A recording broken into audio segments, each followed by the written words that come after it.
আমাদের সমাজেরই কিছু মানুষ আছেন যারা নিজেকে দেওবন্দি বলছেন। তারা বলছেন আল্লাহ আসবেন না, বরং আল্লাহর রহমত আসবে। কি বলেন? আল্লাহ আসবেন না, আল্লাহর কি আসবে? রহমত আসবে।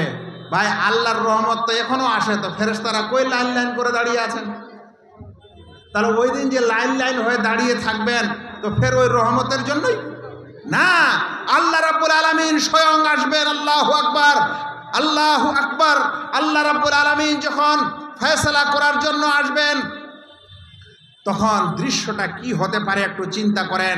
ফয়সালা করার জন্য যখন আল্লাহ তাআলা ফয়সালা করবেন, আপনি মনে রাখিয়েন ভাইয়েরা, যে আপনি যেরকমই বান্দা হন না কেন, যদি আপনার মধ্যে ঈমান থাকে, আল্লাহ রাব্বুল আলামিন আপনার সঙ্গে কথা বলবেন। আল্লাহ রাসূল সাল্লাল্লাহু আলাইহি ওয়াসাল্লাম বলছেন, মা মিনকুম মিন আহাদিন ইল্লা সায়ুকাল্লিমুহু রাব্বুহু লাইসা বাইনাহু ওয়া বাইনাহু তারজুমান। তোমাদের সকলের সাথে, তোমাদের প্রত্যেকের সাথে আল্লাহ রাব্বুল আলামিন কিয়ামতের ময়দানে কথা বলবেন। আল্লাহ এবং তোমার মাঝে, আল্লাহ এবং এই বান্দার মাঝে কোনো রকম অনুবাদক থাকবে না।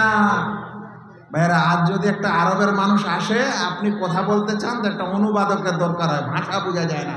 কিন্তু আল্লাহ তাআলা কিয়ামতে দুনিয়ার সব মানুষের সঙ্গে কথা বলবেন, প্রত্যেকের সঙ্গে কথা বলবেন, কোনো অনুবাদকের প্রয়োজন হবে না। আপনি যা বলবেন আল্লাহ তা বুঝবেন, আল্লাহ যা বলবেন মানুষ তা বুঝবে, কোনো রকম সমস্যা হবে না। মনে রাখবেন, এই সময় কিয়ামতের ময়দানে যখন আল্লাহ রাব্বুল আলামিন সকলের বিচার আচার হয়ে যাবে, বিচার আচার শুরু করবেন, হিসাবপত্র নেবেন, আর সেই সকল মানুষদের হিসাব আসাব যখন হয়ে যাবে, সেই হিসাবের সময় আল্লাহ তাআলা প্রত্যেক মানুষকে সার্টিফিকেট দিবেন, যাকে আপনারা বলেন আমল নামা। এই আমল নামা মানে যে আমল আপনি দুনিয়াতে করেছেন, ওই রেজাল্ট আপনাকে দেওয়া হবে। আর এই রেজাল্টটা আপনার হাতে উড়ে উড়ে এসে লেগে যাবে, আপনাকে নিতে হবে না। ডান দিকে আসলে আপনি ইনশাআল্লাহ কল্যাণ পাবেন, বাম দিকে এসে আপনার হাতে যদি লাগে তাহলে হয়তো আপনার পরিত্রাণ হবে না। ডান দিকে যাদের হাতে এসে এই সার্টিফিকেট লেগে যাবে, সেই মানুষ ইনশাআল্লাহ খুশি হবে। এমন খুশি হবে যে সেই মানুষ তার নিজের আত্মীয় স্বজন পরিচিত মানুষকে, যেরকম দুনিয়াতে একজন ছেলে ভালো রেজাল্ট করার পর সবকে দেখায়, ওরকম সেই ব্যক্তি কিয়ামতের ময়দানে সবকে ডাকবে, হা ও মুকরাউ কিতাবিয়া, আসো আসো ভাইয়েরা, আমার এই সার্টিফিকেট দেখো, আমার এই মার্কশিট দেখো, আমি পাশ করেছি, ইনশাআল্লাহ জান্নাতে যাব।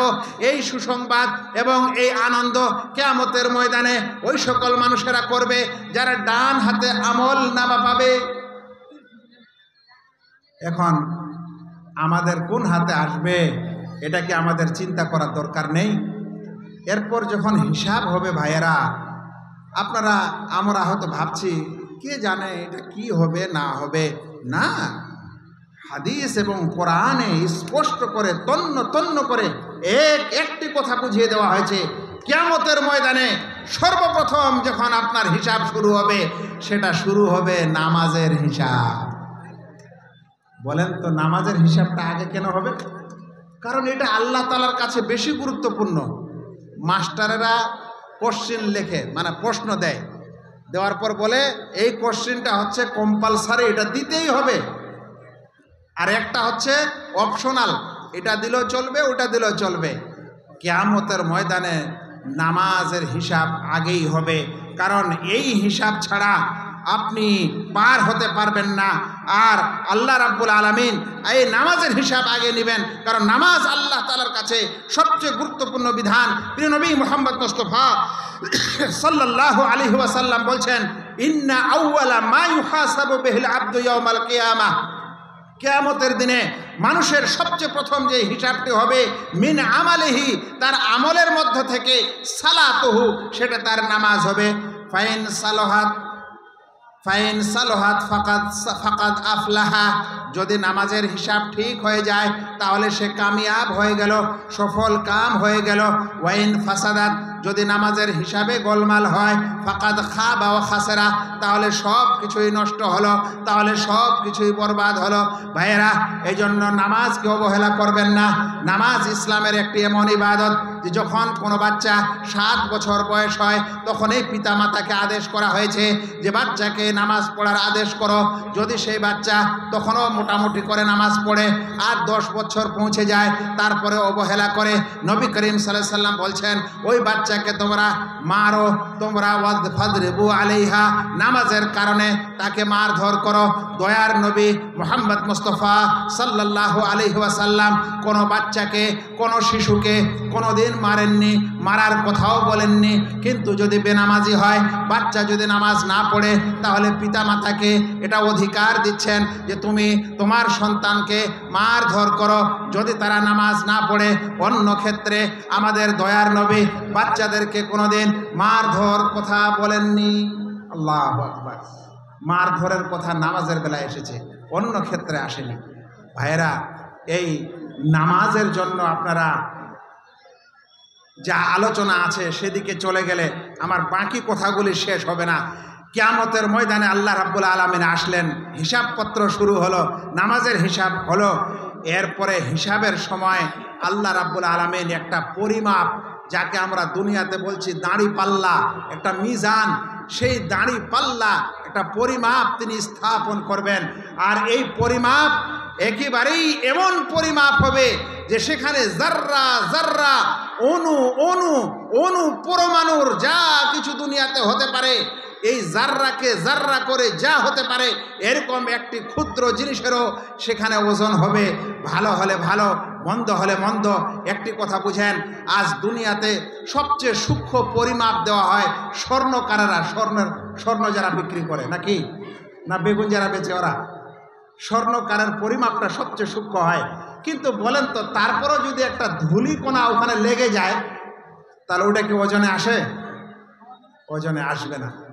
কিন্তু আখিরাতে যে পরিমাপটা রাখা হবে, দাঁড়িপাল্লাটা, সেখানে অণু, জাররা, জাররার অনেক তফসির ওলামারা করেছেন। তার মধ্যে একটা সোজা বুঝার তফসির হলো, বাড়িতে যখন ওই সূর্যের আলো কোনো ফুটা দিয়ে ঢুকে বা জানালার উপরে যেই ছিদ্র থাকে ওর উপর দিয়ে ঢুকে, তখন দেখবেন অনেকগুলা ধূলিকণা নড়ানড়ি করে, করে না? করে না?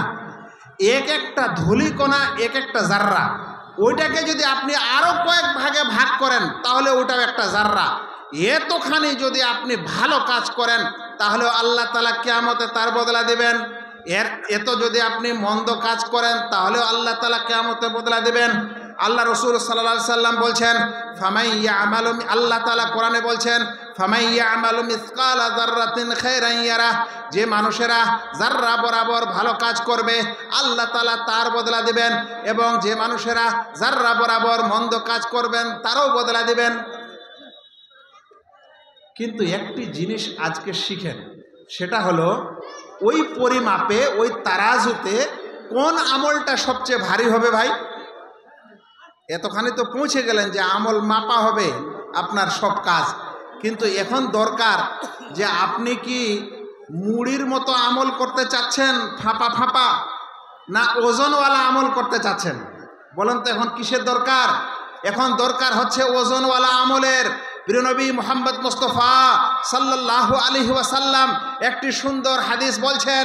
এই হাদিসটি ইমাম বুখারী রাহিমাহুল্লাহ সহিহ বুখারীর সবচেয়ে শেষে নিয়ে এসেছেন। তিনি বলছেন, কালিমাতানে হাবিবাতানে ইলার রহমান সাকিলাতানে ফিল মিজান খাফিফাতানে আলাল লিসান। দুটি এমন বাক্য আছে যেই দুটি বাক্য বলতে সহজ, যেই দুটি বাক্য উচ্চারণ করতে সহজ, আর এই দুটি বাক্য আল্লাহ তাআলার কাছে খুবই পছন্দনীয়। এবং কিয়ামতের ময়দানে এই যে পরিমাপ, এই যে তারাজু, এই যে মিজান স্থাপন করা হবে, ওই মিজানে হবে সবচেয়ে বেশি ভারী। কথাটা ভালো করে শুনেন। আল্লাহ রাসূল সাল্লাল্লাহু আলাইহি ওয়াসাল্লাম বলছেন, দুটি এমন বাক্য আছে, দুটি এমন কথা আছে, দুটি এমন জিকির আছে যেটা আল্লাহ তাআলার কাছে খুব প্রিয়, এবং যেই দুটি জিকির মুখে বলতে খুব সহজ, আর পরিমাপে ওজনের সময় কিয়ামতের দিনে দাঁড়ি পাল্লায় এটা হবে সবচেয়ে বেশি ওজনওয়ালা, সবচেয়ে বেশি ভারী। রাসূল করিম সাল্লাল্লাহু আলাইহি সাল্লাম ওই দুটি